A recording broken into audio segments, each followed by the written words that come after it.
سلوان المسلط آخر مرافق كان بمعية الرئيس العراقي الأسبق صدام حسين قبيل الغارة الأمريكية التي داهمته وألقت القبض عليه.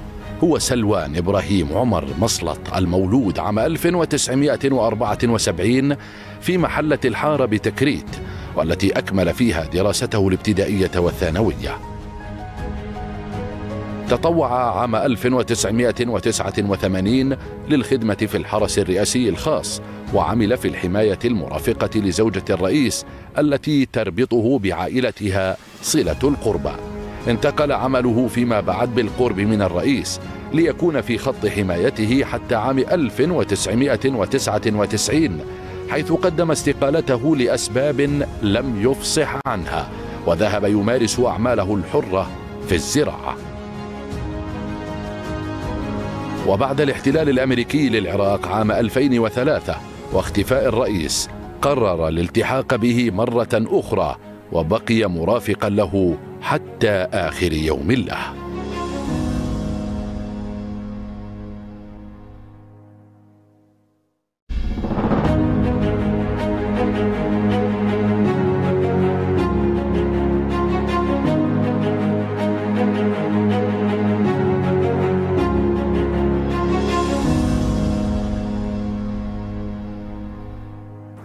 حوارنا اليوم في أوراق مطوية مع المرافق الأخير للرئيس العراقي الأسبق صدام حسين. أتمنى أن تشاهدوا هذه الحلقات وتستمعوا إلى هذا الحوار وتعرفوا الكثير من الحقائق التي ما زال الناس في العراق وخارج العراق لا يعرفونها. أهلا ومرحبا بك الأستاذ سلوان المسلط، المرافق الأخير للرئيس العراقي الأسبق. أهلا وسهلا أستاذ جلال، حياك الله. تحية لك ولكادر. حياك. الكثير من الناس من الذين يحبون صدام حسين ومن الذين لا يحبونه كانوا قد شاهدوه في اللحظات الأخيرة في منطقة الأعظمية ببغداد، ومن بعدها توارى عن الأنظار، ولا أحد يعرف من العراقيين وغير العراقيين أيضا أين ذهب الرئيس. الذي أريده اليوم من جنابك أستاذ سلوان، وأنت كنت آخر المرافقين له، أن تتحدث لنا عن الظروف التي عاشها بعد اختفائه، منذ لحظة اختفائه إلى أن تم إلقاء القبض عليه من قبل القوات الأمريكية. ولكن أعطيني الظرف الذي عاشه، كيف كان يعيش، أين اختفى، البيوتات التي ذهب إليها، السيارات التي كان يتنقل بها، طعامه وأكله وشربه ونومه. أتمنى أن نحصد الأجوبة من خلالك للمشاهد الكريم. نعم، حقيقة هو بال9/4 بداية دخول الأمريكان إلى بغداد، يعني باللحظات الأولى خرج باتجاه من القصر الجمهوري بعد قتال على مشارف المطار، وشارك يعني كان مشرف عليها هو العمليات، وكان يقودوها فدائي صدام في مطار صدام. الجميع يعرف بأنه بالمطار الأمريكان بالمرحلة الأولى انكسروا، ما قدروا. كان الفدائيين والفدائيين العرب لهم دور فعال،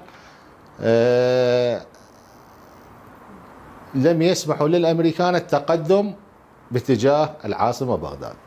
ولكن بعد استخدام الأمريكان أسلحة محرمة دوليا، وهي شهدوها الجميع، يعني شافوها بأنه الآليات انصهرت صهر، البشر انصهر صهر. المهم الرئيس انتقل، تجول داخل بغداد واتجه إلى الأعظمية في آخر ظهور له، أو مدينة صدام. هم أكو زيارة قبل الأعظمية إلى مدينة صدام كانت. بس ما ظهرت الإعلام، ما ظهرت، واللي ظهرت مال الأعظمية طبعا. بعد خروجه من الأعظمية مباشرة الأمريكان دخلوا بغداد، بحيث من بدأ يخرج من الأعظمية أو من مشارف بغداد.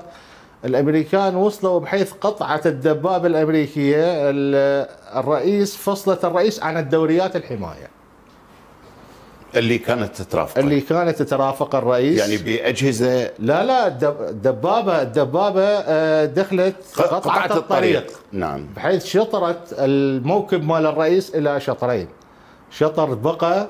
بس ما كانوا يعرفون انه هذا الرئيس، ما يعرفون هذا الرئيس، ولكن سووا عقد. بأي منطقة بالضبط؟ يعني بالأعظمية، نهاية الأعظمية، يريد يخرجون من الأعظمية. زين، بالأزقة وبالأفرع. فتفاجئوا بأنه تخرج دبابة وتدخل داخل الموكب، وبقت حماية، سيارات حماية إلى سيارته، وسيارة وراها طلعت باتجاه الرمادي. اللحظات الأخيرة التي عرضت على التلفزيون، نعم، كان المرافق اللي رافقه هو أخو جنابك، نعم، السيد محمد المسلط، نعم، اللي كان يرتدي نظارات شمسية، نعم، ويقف على السيارة مع الرئيس ويأمن له الحماية. نعم، نعم. منو كان بعد وياه؟ كان وقتها نقيب مسعر الصالح، ونقيب سرمة السفر، وقصي ابنه وحبيب الصالح. يعني كانوا مجموعة، يعني مجموعة. نعم. أنت تقول الدبابة الأمريكية يعني من حيث لا تدري فصلت بين الرئيس وبين الموكب أو بين الحماية. نعم. يعني ما كانوا يشاهدون الرئيس بسيارته؟ شنو كانت السيارات لا، اللي الأمريكان كانت سيارات رئاسية. الأمريكان عميان، يعني هو الرئيس يستخدم سيارة مرسيدس، ولكن الحماية يستخدمون سيارات، وكان يرتدي الملابس العسكرية، ولكن الحماية كانوا يستخدمون سيارات أولدز وبيكم، ولابسين مدني، بيهم مدني بيهم عسكري حسب الظرف بيهم. يعني هم طوقين كانوا. الطوقين اكو مختارين نماذج من الطوقين هي كانت مع الرئيس، ولكن تفاجئوا عند الخروج من بغداد، يعني على مشارف بغداد، بأنه دبابة طلعت من أحد الأفرع وقطعت، فصلت دوريات الحماية عن سيارة الرئيس، وسيارة وراء بقت، يعني ما انفصلت، والبقية بقوا حتى ما قدروا يلتحقون به إلى النهاية يعني. وما عرفون يعني وين اتجه وين راح. فكان يعني في وقتها اتجاهه إلى آل خربيط. يومها أنت ما كنت وياهم؟ لا. لا، في يومها ما كنت، ولكن كان بس قبل ما يتجه للأنبار. نعم. عندي معلومة تقول أنه بات ليلة في بيت أحد أصدقاء القدماء بمنطقة الحارثية في بغداد. أنا سامع هاي القصة، سامعها، بس أنا أعرف بأنه من صار فصل من دخلوا الأمريكان وفصلوا، يعني هاي قد يكون قبل أن خرج بهاي الخروج هذا. قبلها كان يعني بات بعدة بيوت من أصدقائه، وحتى بيوت المواطنين عراقيين حسب ما وصلتني معلومات بأنه بات بيها بالأعظمية قبل أن يترك بغداد. يعني هو بالفترة اللي الأمريكان هاجموا العراق ودخلوا بغداد، هو كان يستخدم بيوت المواطنين العراقيين للمبيت وللإقامة المؤقتة. يستخدمها تخفيا، مو تخفي، يعني يجي يضيف بيت يبقى بيه ساعتين يروح المكان آخر. كان يتجول، وإذا أراد يستراح أو يتغدى يدخل بيوت المواطنين العراقيين بأي مكان ببغداد يعني. طيب، اتجه إلى الأنبار. نعم، اتجه إلى الأنبار، وضاف بيت آل خربيط. تمام. وقبل أن يصلهم كثير من العوائل مال عمامنا اتجهوا على آل خربيط. وضيفوهم الناس، لانه بيت ال خربيط بيت معروف وعريق، يعني مو بيت عربي اصيل يعني.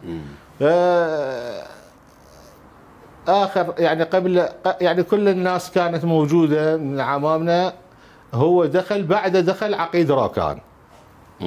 بعد دخل عقيد راكان. فالبيوت لانه الكبار مليانه يعني متروسه من عمامنا الموجودين هم وعوائلهم، ماكو مكان يعني يخلوه ببيت كبير، لانه البيوت الكبار كلها انسكنت. صحيح. جوهم ضيوف وخلوهم بذا، فكانت بيوت متطرفه. بيت واحد من البيوت صغير، فهو راح لهذا البيت الصغير. وبعدين اجى لواء راكان دخل بالبيت الكبير وانقصف البيت. انقصف البيت الكبير وصارت الضحايا الموجوده اللي استشهدوا يعني تقريبا 20 واحد من عائله 20. الخربيط. نعم. وقتها الرئيس من طلع قال لهم حاتم طي ذبح فرسه هديه للضيف، ضيافه للضيف وبفرسه. فآل خربيط قدموا 21 شهيد ضيافه لخطارهم. زين. بعدين وين؟ بعدين اتجه الى هيت. قضاء هيت كان بقضاء هيت عبد الصمد الغريري. اكيد نزع العسكري نزعوا يم عبد الصمد الغريري بهيت. فالعسكري نزعوا وسلم حاجات، سياره بقت هنا يعني السياره مالته الخاصه بقت بهيت. وبعض الامور المقتنيات مالته بقاها يم عبد الصمد الغريري الله يرحمه. وبعدين اتجه هو وعدي وقصي وعبد السكرتير باتجاه الحدود السوريه. يعني كان هدفه بانه يامن على الولد برا، لانه يعني حقيقه بدايه الامر كان غير شكل، ما متوقع. بدايه دخول الامريكان ما متوقع لا للشعب العراقي ولا للقياده ولا يعني هيك بسرعه وانهيار يعني سريع جدا، فكان ما متوقع. فالمهم هو له خططه، فراد يعني بنفسه يطلع الولد عدي وقصي الله يرحمهم وعبد كان يطلعهم لسوريا، يطلعهم وصلهم للحدود السوريه، الى الحدود السوريه. بس هو ما بنيته يطلع الى سوريا. لا هو ما يطلع، هو اراد بانه ينفصلون ناس عن ناس مؤقت. على القليل يكون فصل بينه وبين ولده مؤقت. يعني حتى ما يعني يستهدفوهم وهم مجموعين. فإيراد طلعهم مؤقت الى ان يشوف الامر شلون يعني بوقتها يقدر يتدارك هذا. السلطات السوريه رجعتهم انذاك. السلطات السوريه ما سمحت لهم بدخول حدود الاراضي السوريه. هم دخلوا ووصلوا الى حما، محافظه حما. ومن وصلوا محافظه حما اجتهم المخابرات السوريه. هم كانوا بيت وكانوا مسلحين. يعني عفوا من دخلوا مو بعلم وموافقه السلطات السوريه. لا هم دخلوا عن طريق مهربين وناس موالين ودخلوا وصلوا الى حما. ولكن المخابرات السوريه جدا قويه، يعني حتى اللي يدخل اي شيء من الحد يعرفون هذا الشخص منه. وبهيك ظرف كانت الحدود يهمهم منو دخل ومنو خرج. يعني هاي هم مهتمين بهذا الموضوع، ومخابراتهم قويه ومصادرهم قويه. فمن دخلوا الى مدينه حما بقوا يوم، فاجاهم مسؤول من المخابرات السوريه قال لهم عبد وقصي مرغوب بهم ان يبقون بسوريا، ولكن عدي ما مرغوب به.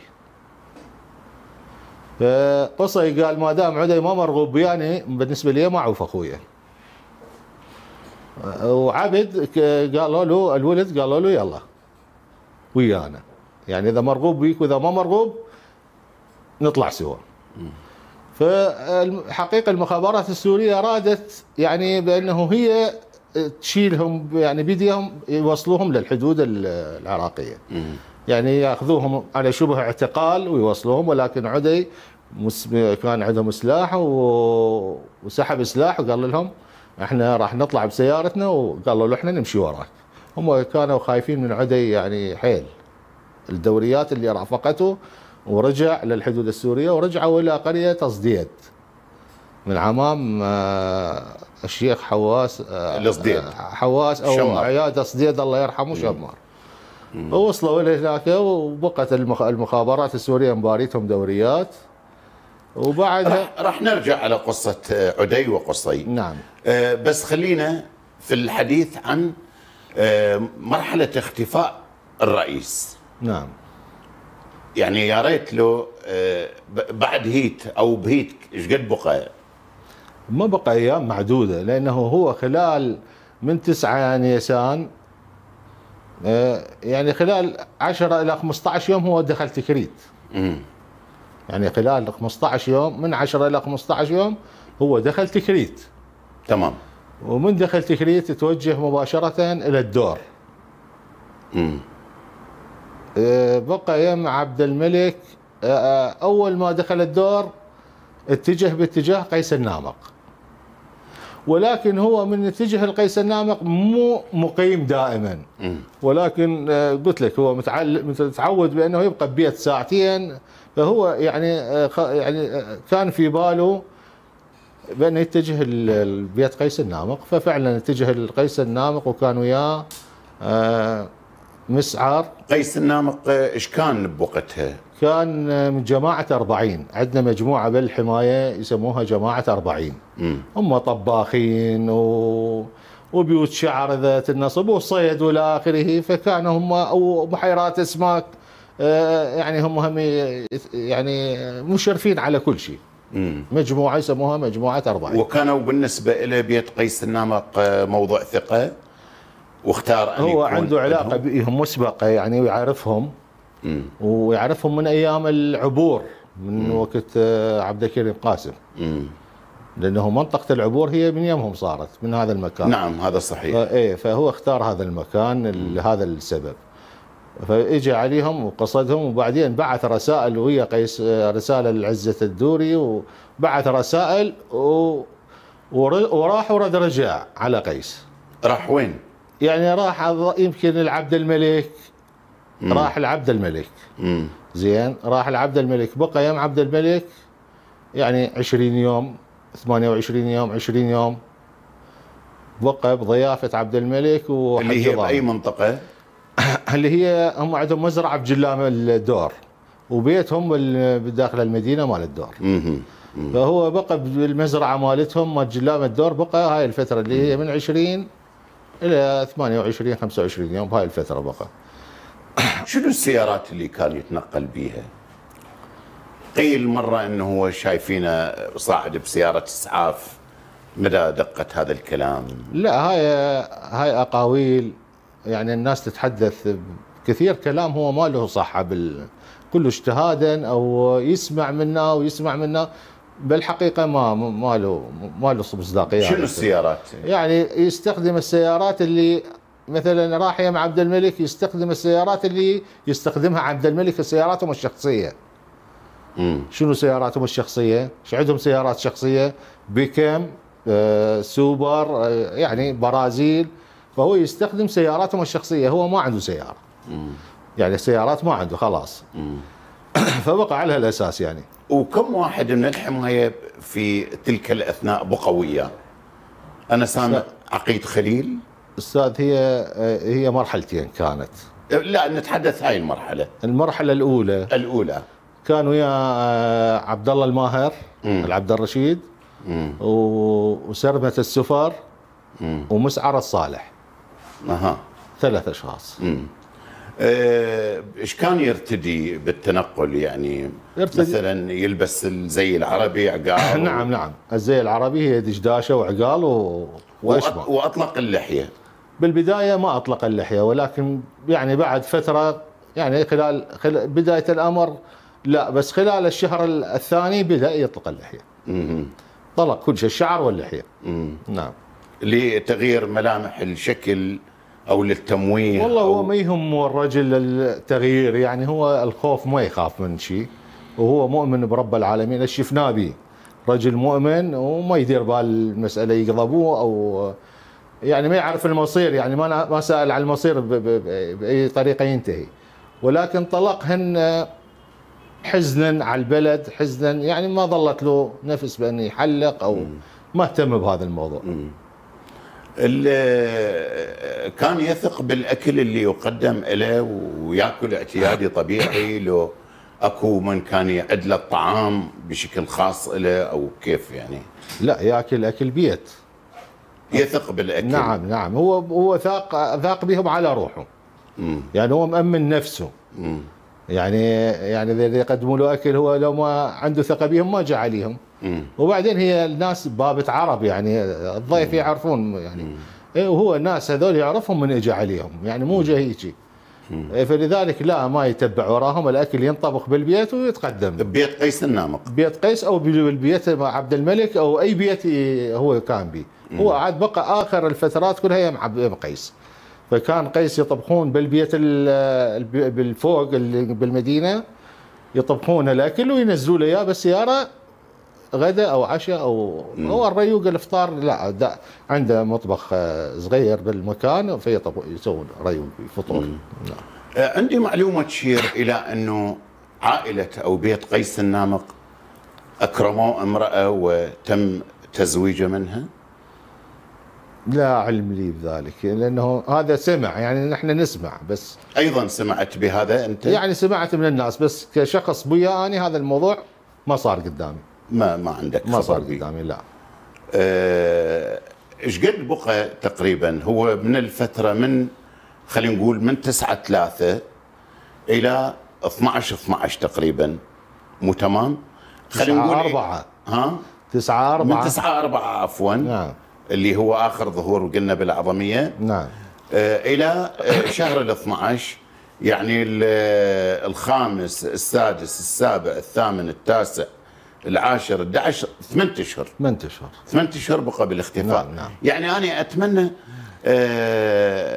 استاذ سلوان انت تتحدث لي خايله 8 اشهر، يعني يا ريت لو انت ايش تستذكر منها مثلا من وقائع، من انت شلون التحقت بالمرافقين؟ يعني شلون صفيت انت اخر المرافقين؟ وين المرافقين اللي كانوا وياه؟ عقيد خليل، مقدم محمد،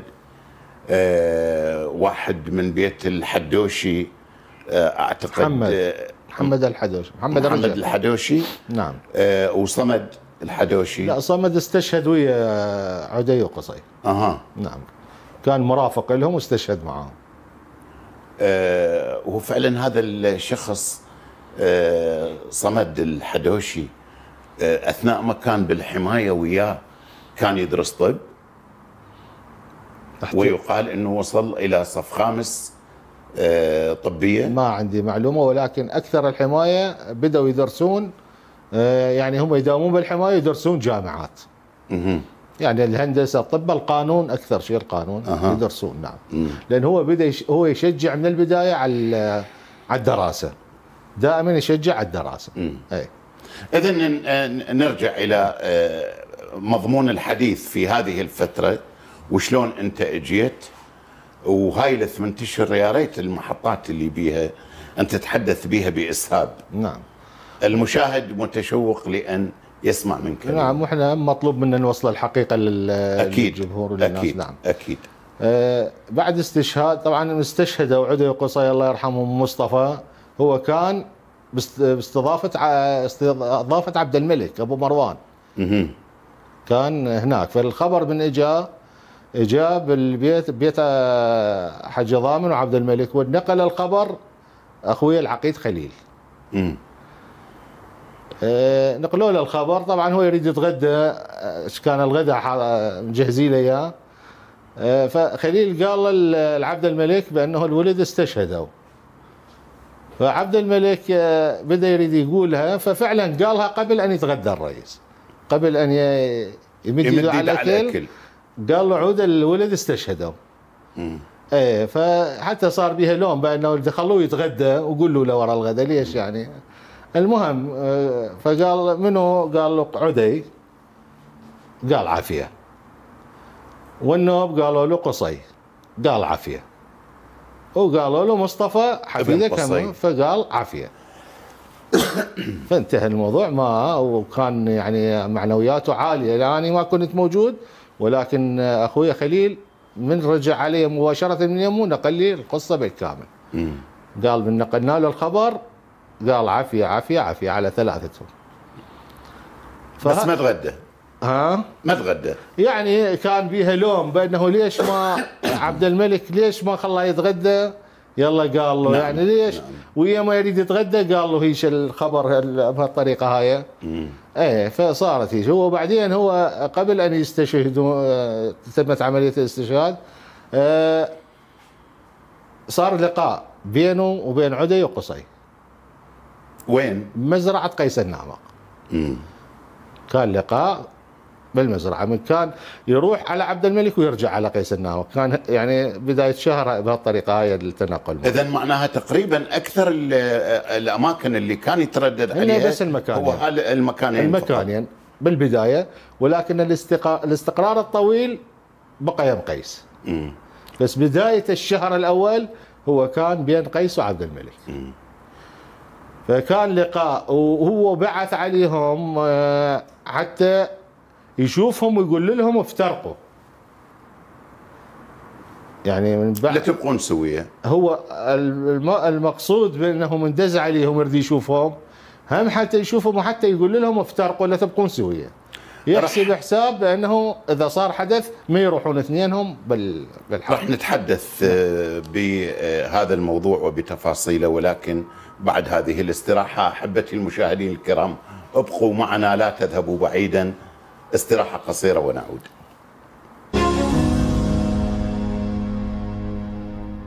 احنا بالنسبه لنا نجي ساعتين يعطينا التوجيهات ونروح، ويعطينا الموعد محدد باليوم الفلاني تعالوا. من رجعت ماكو الامريكان، فراسا نزلت، فمن نزلت لقيته موجود، يعني الحمد لله على السلامه سيدي خير، فكان مبتسم ويضحك. قال يابا ماكو شيء. مره من المرات رحت على السيد الرئيس قلت له سيدي اكو اخطاء، وهاي الاخطاء كارثيه. هاي اول مره كانت قبل عمليه الاسر بشهرين. قال لي شلون؟ فشرحت له الحاله مثل ما هي، يعني بانه فلان شخص دا يتصرف غلط وفلان شخص دا يتصرف غلط. فصفا قال قد يكون يعرفون ايش دا يشتغلون. قلت له انا اللي علي يعني انطيك، لان انا حقيقة كنت حريص عليه. اهلا ومرحبا بكم من جديد، واهلا ومرحبا بك استاذ سلوان مره اخرى. كنا نتحدث او كنت تتحدث جنابك قبل الفاصل عن انه الرئيس التقى باولاده، بعث عليهم، كان يريد يقول لهم انه ما اريدكم تبقون سويه، انفصلوا. نعم. جرى هذا اللقاء؟ نعم تم هذا اللقاء بمزرعه قيس النامق، ولكن من انتهى اللقاء وراحوا نسى ان يقول لهم افترقوا. بعد ما راحوا صفى قيد بيد قال اني اصلا داز عليهم تقول لهم افترقوا، فليش نسيت؟ يعني راحت من بالي، فسبحان الله راحت من باله بانه يوصيهم ان يفترقون كل واحد الى جهه. فانتهى اللقاء على هذا الاساس. وبقى يلومهم، يعني يقول انا داز عليهم ليش؟ يعني ليش نسيت؟ سبحان الله صارت من الاتجاه. نعم. ايضا نعود عن الفتره اللي جنابك التحقت بها، او كنت انت من ضمن انت سميتها المرحله الثانيه. نعم. من المقربين له او المرافقين القليلين اللي وياه. نعم. بعد يعني ان استقر بمزرعه قيس النامق، المرافقين اللي قبلنا اللي راح وانسجن، يعني قضبوه الامريكان وانسجن، اللي بيهم سرمه السفر عبد الله الماهر مسعر طلع من سوريا بوقتها، فتغير الكادر مال الحمايه المرافقين. فالتحقوا به اول اثنين العقيد محمد والعقيد خليل ابراهيم. بما انهم مكشوفين للناس وللامريكان ومشخصين، فلازم يحتاجون شخص بانه ما عنده ظهور على التلفاز. ما عنده ظهور. فبوقتها قالوا لي، قلت لهم خلاص هذا مصيرنا يعني، انا جاهز. فالتحقت في مزرعه قيس النامق. ومنو كان وياك؟ فقط اني والعقيد محمد والعقيد خليل. هاي كمرحله ثانيه. الى النهايه بقينا احنا الثلاثه. العقيد محمد على العقيد خليل قبل اسره بشهرين طلب منهم بانهم ما يترددون عليه بعد، فبقيت بالثانيه. هو طلب منهم؟ اي هو طلب منهم بانه لا تترددون الا اذا احتاجكم ادز عليكم. وبقيت بس انت وياه؟ بقيت بس انا. بهاي المرحله. كم مره الامريكان داهموا بيت قيس النامق؟ جرت مداهمات قبل ان يتم القاء القبض عليه؟ نعم. نعم، في قصه جميله جدا في هذه المداهمات. طبعا الرئيس يفصل بيننا وبين المزرعه وبيت قيس النامق بالعمل. يعني الامور اللي تتم بالمزرعه احنا تدري احنا نجي ساعتين ونروح، ما باقين. يعني مو باقين وياه، الباقين وياه قيس النامق واخوته. اخوه علاء وجاسم. هذول باقين وياه. احنا بالنسبه لنا نجي ساعتين يعطينا التوجيهات ونروح، ويعطينا الموعد محدد باليوم الفلاني تعالوا.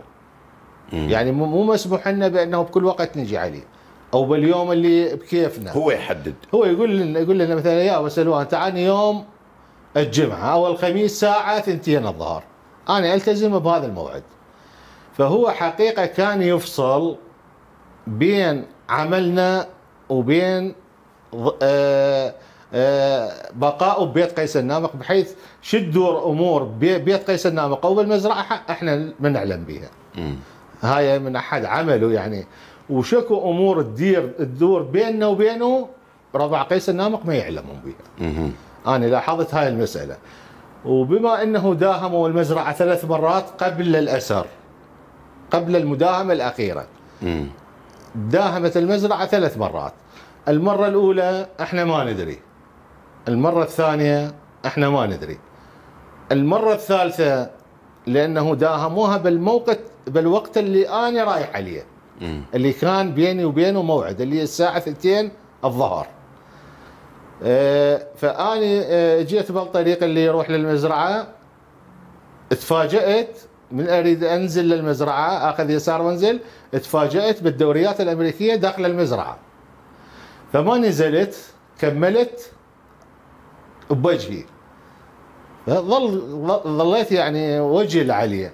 ولكن رحت غبت تقريبا ساعه ورجعت بالطريق الرئيسي اللي ما بيه شك، لانه الطريق المزرعه لازم تنزل عليه، واني مستخدم الطريق الرئيسي. فمن رجعت ماكو الامريكان، فراسا نزلت. فمن نزلت لقيته موجود، يعني الحمد لله على السلامه سيدي خير. فكان مبتسم ويضحك، قال يابا ماكو شيء ماكو شيء. مو هي هاي المره اللي تم القبض عليه؟ لا، هاي المره الاخيره من ضمن جولتين قبلها من المداهمات. طيب وين كان يختفي لما يجون الامريكان؟ هاي الجوله اللي اني من جيت هو كان داخل للملجأ. نعم. لان الملجأ ملجأ رسمي مثل ملاجئ الثمانينات من القصف، ملجأ رسمي هو وليس كونكريتي. نعم. فكان بالملجأ، من راحوا الامريكان هو طلع من الملجأ مباشره. فاني الظاهر جيت بعد خروج الامريكان بربع ساعه او اكثر يعني. فخرج وعادي ولابس ملابسه وماكو اي مشكله. فابن شافني قلت له خير سيدي هذول ايش عندهم؟ قال ها شفتهم؟ قلت له ايه، لانه انا جيت وهم موجودين فاني كملت، ما جيت للمزرعه لانه شفت الدوريات. فابتسم وضحك قال يابا هذول هيك يعني يجون مرات يعني يفترون، ما منطيهم اهميه هو حقيقه. ولكن بس هم اكيد كانوا جايين على ضوء معلومات. لا هم جايين كدوريه. هسه اجيك على قصص المره الاولى والثانيه بالمداهمات يا ريت. ولكن طلب مني الرئيس، طلب مني من كملنا عملنا وطاني التوجيهات واريد اخرج من المزرعه. صاح لي يعني بدي اطلع من الباب، فصاح لي يا ابو سلوان هاي المداهمه لا تحكي بيها. يعني ليش؟ قال لي لانه اصلا المداهمتين اللي قبلها هو ما قايل لنا، مسويها سر. ولكن هاي المداهمه لانه شفتها بعيني فخلاص بعد صارت امر واقع، فقال لي لا تحكيها، لا تحكيها من تطلع لا لاي شخص يعني. فقلت له سيدي شنو قال لي يابا هذول الامريكان انت راح تحكيها مثلا الواحد من الولد تسلط طفل، فالامريكان راح يعيدون حساباتهم بانه خلال هالاسبوع كم مكان داهموا، فعلى ضوءها راح يعرفون بانه صدام حسين بواحد من الاماكن، فراح يداهموها بكثافه. المره هاي كانت الظهر ولكن القبلها ليليه. فالاول مداهمه داهموها بي كانت الساعه 12 بالليل منتصف الليل. فمن اجت الدوريات كان عندنا خارج المزرعه مكان للمواشي، غنم احنا نقول وسياج، وحاطين قريوله شربايه مع الحديد عرفوها ربعنا، فينامون يم الحلال لانه مكان مفتوح ويشرفون على الطريق. فمن جاء قيس قال له سيدي اجت الدوريه الامريكيه، اجوا الامريكان فقوم على الملجا. فرفض الرئيس قال له يابا هاي دوريه عابره، قال له سيدي دخيل الله فوت للملجا. فالرئيس ما قبل، قال له عوفني بمكاني. شلون سيدي عوفك؟ قال له عوفني بمكاني. فهذا سكت، ففعلا اجت الدوريه. كان المترجم سوري او لبناني اللي ويا الامريكان. طبعا جميع المداهمات الثلاثه والرابعه اللي تم بها الاسر، الوحيده اللي تم بها الاسر كان المترجم عراقي. قبل هالمداهمات الثلاثه كان نفسه المترجم اللي هي كانت دوريه وليس دوريه، ويجون يفتشون يقعدون تفتيش عشوائي يعني. كان المترجم لبناني يعني اكثر شيء لبناني. فالرئيس اتغطى بشرشف، غطى راسه مخلين باكيت مال قوطيه مال تتن خليها على يم راسه، ومخلين طاسه مال مي. فتغطى. فجوا الامريكان شو الوضعيه؟ يسالون قيس، قال لهم والله احنا عندنا حلال ونخاف عليه فنبات هنا. قالوا له هذا المتغطي منو؟ قال لهم هذا ابوي، يعني هو يحكي بالطريقه، قال هذا ابوي. الرئيس من هذا اللي يتحاشون يا قيس قعد وقام يقح وشرب مي من الطاسه ورجع اتدثر. فقالوا له ابوك ايش بيه؟ قال لهم والله مريض ومن الجقاير والى اخره. قالوا له زين لم المريض انت ليش جايبيه هنا؟ يعني ليش جايبيه وياكم بهالمكان هذا؟ فقاموا وجابوا جهاز خلوه بصبعه فحصوا DNA؟ لا جهاز للاكسجين، لانه هو يقح على اساس مريض. مريض. فالامريكي المترجم دا يحكي على قيس يقول له يعني ليش مريض وتجيبوه؟ يعني ليش ما تعالجوه؟ ليش ما تدوه على طبيب؟ يلوموا بقيس. فقيس قال والله ابويا ما يقبل وشايف بس ان شاء الله راح ناخذه الكركوك، المستشفى بكركوك ونعالجه. فوصلت المرحله بالامريكان بانه يقيسون النبض ويقيسون الاكسجين عند الرئيس والدنيا ليل، وما عارفين انه ما عرفوا ولا هو مهتم بيهم، يعني ولا هو مهتم بهذا الموضوع. المره الثانيه هم اجوهم بهذا الوقت. زين. وقالوا له شنو بالمره الاولى؟ قالوا ليش تشرب بهاي الطاسه مال المي؟ منين تجيبون هذا المي؟ قال لهم هاي المي نجيبها من نهر دجله. وشلون تجيبوها هيك عشوائي؟ هاي بطال مال مي. فانطوهم بطال مال مي، خلوه راس الرئيس قالوا هذا بطال مال مي، هاي اكياس مال معلبات وهيك شغلات. المهم راحوا بالمداهمه بالدوريه الثانيه، هم ثاني يوم او ثالث يوم هم اجوا بالوقت بالليل. الرئيس ما دخل بالملجأ ولا بقى، اكو حطب كم مال حطب فبس افتر وراه. فقالوا له وين ابوك؟ قام ابوي وديناه للمستشفى بكركوك ودا يتعالج وزين. قال له بعد ممنوع تجيبوه هنا لابوك، يعني على اساس تجيب ابوك مريض وشايب ويدخن، وبعدين ليش يدخن من هاي اللف؟ الرئيس الله يرحمه ما يدخن اصلا، هو ما يدخن، هاي الشروط يعني مجرد ينفخها، يعني كمدخن هو مو مدخن.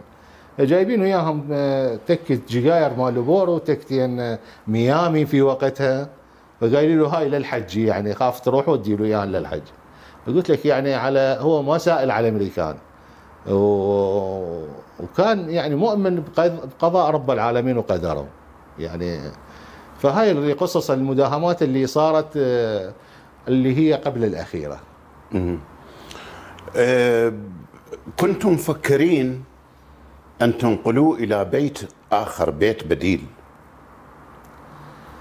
ورحتوا يمكن اشتريتوا بيت، أو مدى دقة هاي المعلومة؟ نعم موجودة هاي، ولكن ما تحولنا على هذا البيت. لأنه انكبس. تمت عملية الأسر في نفس الأسبوع اللي احنا مقررين نتحول على. هاي فيها قصة طويلة. احكي لنا هذا الموضوع. طبعا أنا من خلال عملي مع الرئيس قلت لك يعني ربع قيس الجانب الضيافة عندهم، وهو منبهني لا تتكلم قدام ربع قيس على موضوع المقاومة. تمام. نهائيا المواضيع اللي تعملوها معايا لا تتكلمون، وبنفس الموضوع منبه على ربع قيس لا تتكلمون مرافقيني اي موضوع يتم بالمزرعه. كان مسوي عمليه فصل. حقيقه المقاومه اشتدت بالعراق وهو كان يدير المقاومه، وهاي يعني قصه طويله نجي عليها، بس ولكن نرجع على سؤالنا على موضوع البيت البديل. وهذا كان بالفتره الاخيره بآخر شهر قبل أسره. هو عامل مكان هو وقيس وأخوان قيس، مكان بديل بدون علمنا، يعني احنا ما عندنا علم بهذا المكان كمرافقين، ومجهزين هذا المكان بالكامل إلا نواقص قليلة به. ولكن أنا قبل أن يشترون المكان أكو انهيارات صارت عند قسم من المرافقين، انهيارات معنوية. فأنا كنت حريص على الرئيس، ألاحظ الأشخاص اللي يعملون مع الرئيس، ألاحظ وضعيتهم المعنوية شلونها، تصرفاتهم، أغلاطهم، أمور صارت ما عجبتني من قسم من المرافقين الموجودين. شنو من هاي الأخطاء أو الأغلاط؟ الأخطاء يعني بمعنى ما يحمي نفسه، لا أبالي، يمشي بالشارع كأنه الناس كلها يعني تعرف هذا الشخص طالع بالتلفزيون. يعني هو الأمريكان يدوروا له هذا الشخص، يشتروه بفلوس، دافعين عليه مثلا جواسيس الدنيا كلها يدورون عليه. فأنت بتجي المكان وعلني. يعني أنا كنت من أروح للرئيس وأرجع أستخدم بيكم، سيارة بيكم 90 و88 أستخدمها. ليش؟ مو أروح بمرسيدس على الرئيس أو أروح بسيارة مكشوفة.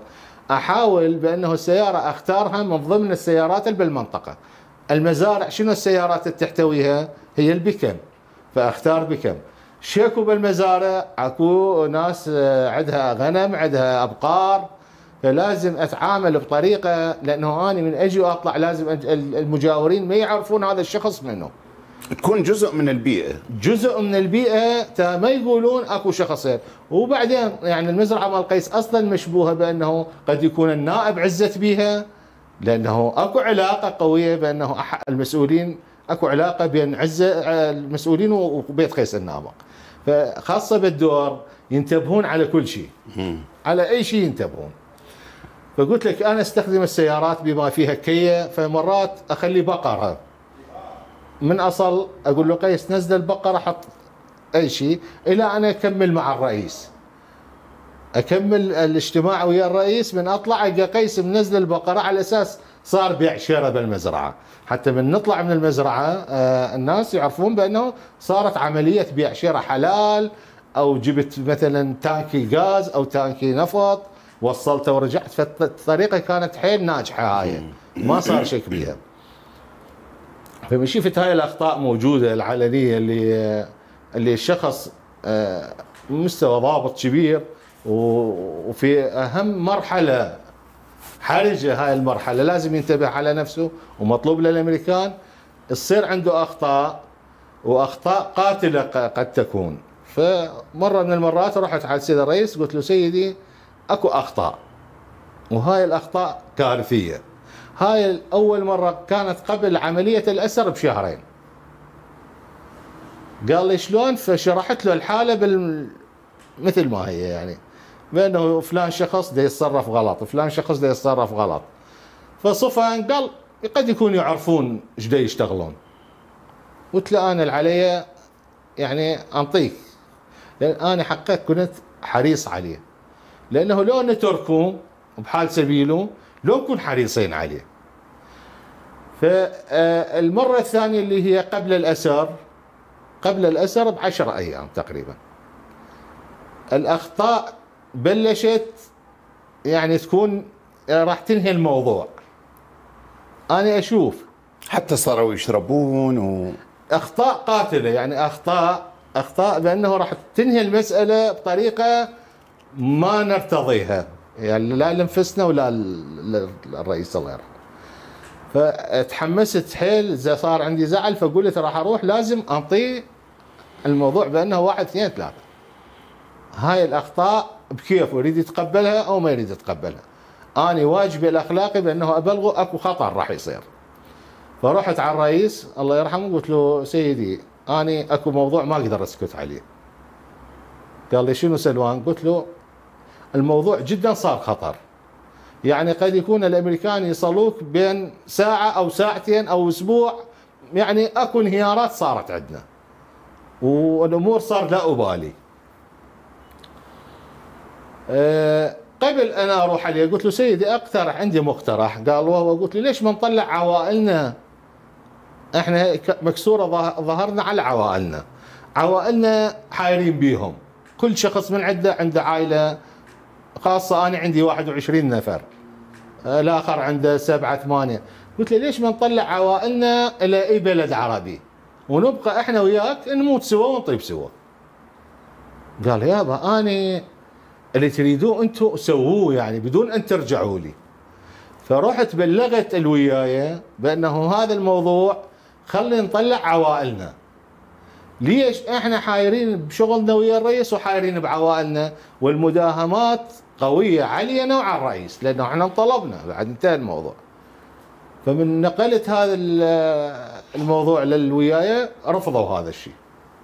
قالوا ايش قاعد تسوي انت؟ قلت لهم مو حتى نتجه اتجاه واحد، ما نبقى مشتتين بين عوائلنا وبين اعتقلوا ابني، اعتقلوا يصل الامر ان يعتقلوا النسوان. احنا ليش نخلي نفسنا بهذا المأزق؟ احنا ليش ما نحمي نفسنا نطلع عوائلنا وبعدين نقدر نحمي الرئيس؟ المهم ما طاعوني. فقلت لك المره الاخيره رحت عليه على المزرعه، فقلت له سيد الموضوع صار لا يطاق، يعني خطر جدا. شنو كان رده؟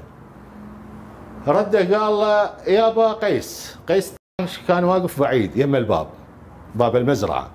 فصاح له قال له يابا قيس تاخذ سلوان على مكاننا الجديد اللي مسوي، اللي احنا ما نعلن به كمرافقين. قال نعم سيدي. قال تاخذه على مكانه الجديد، سلوان يفكر نفس تفكيرنا ولازم يصير واحد من عندنا من ضمن الكادر الجديد. شنو الموضوع؟ شنو المكان الجديد؟ المهم قال له صار سيدي ركبنا السياره. قلت شنو الموضوع؟ قال سوينا مكان جديد واخذنا قاع. وين؟ في جلام الدور. هم بالدور؟ لا جلام الدور. جلام الدور منطقه صحراويه تكون يعني بين الدور بين جبل حمرين، يعني منطقه تبعد عن مدينه الدور حوالي 15 20 كيلو. وبعدين من تنزل من الشارع العام التبليط تمشي حوالي ساعة نص ساعة، يعني بهالحدود هذا يلا تصل المزرعة. والمزرعة ما يحيط بها، هي مزرعة وبيها بيت؟ هي مزرعة صحراوية، أرض صحراء بيها غرف عادية. 2 هم مجهزيها ببحيرات أسماك، مجهزيها بمرشات زراعية يزرعون الحنطة والشعير، ويعني كل شيء مجهزين كنظام فلاح فلح. الجوارين ماكو جوارين، بعيدين الجوارين. فباوعت على المكان. اذن معناها الاختيار كان موفق، كان هو يريد يغير، وهاي يعني كانت خطوه ايجابيه، ولكن ما رحمت ما لحق. فمن دخلني داخل الجروب الجديد اللي هو يصير اني وياه وربع قيس، خلاص يتخلى عن البقيه. وشفت المكان ورجعت عليه قلت له سيدي جيد جدا، بس قال بي نواقص نكمله هالاسبوع ونتحول عليه. لهنا هاي القصه اللي يعني انا نبهته مرتين على موضوع ان يكون حذر. لانه صار انهيار معنوي عند مرافقي. انهيار معنوي تسميه له هو خلينا نقول شبه انفلات بالتصرف، او يعني الانهيار المعنوي خوف. هو تفلت وخوف، اثنين.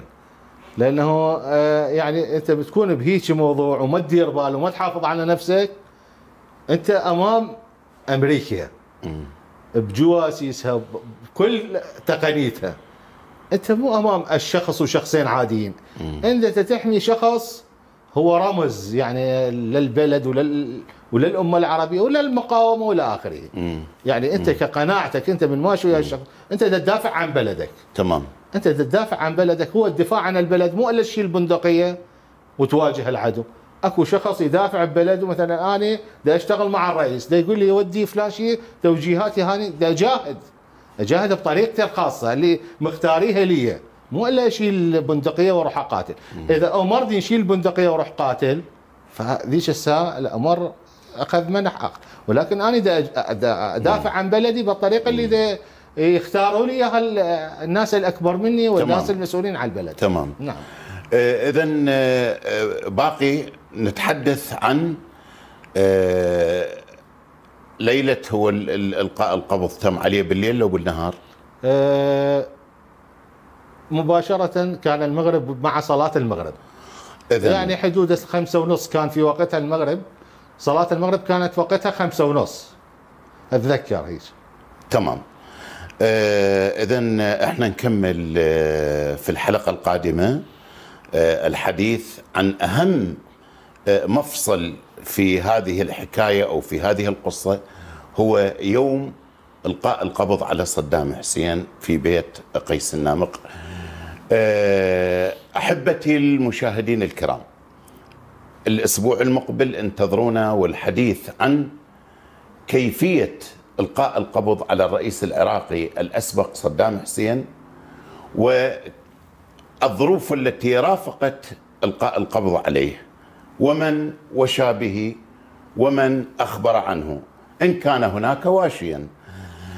السيد سلوان المسلط المرافق الاخير للرئيس العراقي الاسبق صدام حسين، انا اشكرك جزيل الشكر، واحنا راح نبقى قاعدين نكمل الحوار، بس المشاهد الكريم يشوفها الاسبوع القادم. انتظرونا وفي امان الله.